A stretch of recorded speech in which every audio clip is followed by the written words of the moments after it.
Sircilla resign చేయి, నేను కూడా రిజైన్ చేస్తా.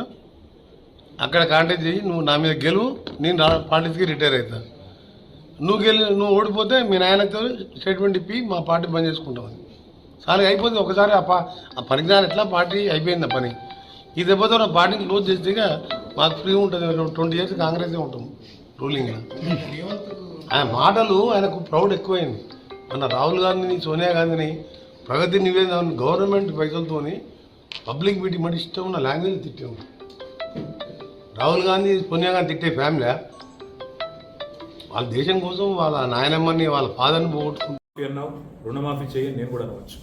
మగాడివైతే రైతు భరోసా స్టార్ట్ చేయి, 70 లక్షల రైతుల ఖాతాల్లో డబ్బులే నేను కూడా అడగవచ్చు. మగాడివైతే మహాలక్ష్మి స్టార్ట్ చేయి, 1,67,00,000 మంది ఆడబిడ్డలు ఉన్నారు, నెలకు 2,500 ఇస్తానన్నావు, స్టార్ట్ చేయి నేను కూడా అడగవచ్చు. కానీ నేను ఇవన్నీ ఏమనట్లేదు. ఒక్క సీట్ అయినా గెలవము అనే మాట మాట్లాడావు కదా.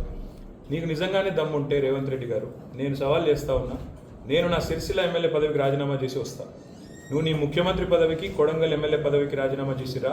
నీ సిట్టింగ్ సీటు మల్కాజ్గిరిలో ఇద్దరం కొట్లాడదాం. ఆ ఒక్క సీట్లోనే తేల్చుకుందాం. ఈ రాష్ట్రం అంతా అతలాకుతలం చేయాల్సిన అవసరం లేదు. ఆ ఒక్క సీట్లోనే నేను వస్తాను మా పార్టీ తరఫున, నీ తరఫున నువ్వురా, నీ కాంగ్రెస్ పార్టీ తరఫున. అక్కడ తప్పకుండా తేల్చుకుందాం. ఎందుకంటే ఒక్క సీటు గెలవను అని మాట్లాడుతున్నాం. మరి నీ మల్కాజ్గిరి పార్లమెంట్ సీట్లో అసలు ఎన్ని ఎమ్మెల్యేలు గెలిచింది కాంగ్రెస్ పార్టీ? గుండు సున్నా. ఎంతమంది కార్పొరేటర్లు గెలిచారు నీ మల్కాజ్గిరి పార్లమెంట్ పరిధిలో?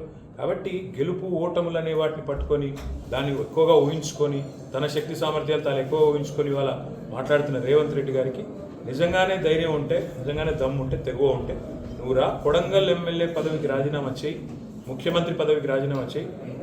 మన మల్కాజ్గిరిలో నీ పార్టీ అభ్యర్థిగా నువ్వురా, నేను కూడా నా ఎమ్మెల్యే పదవికి రాజీనామా చేసి నేను కూడా వస్తాను. అక్కడే తెచ్చుకుంటాను.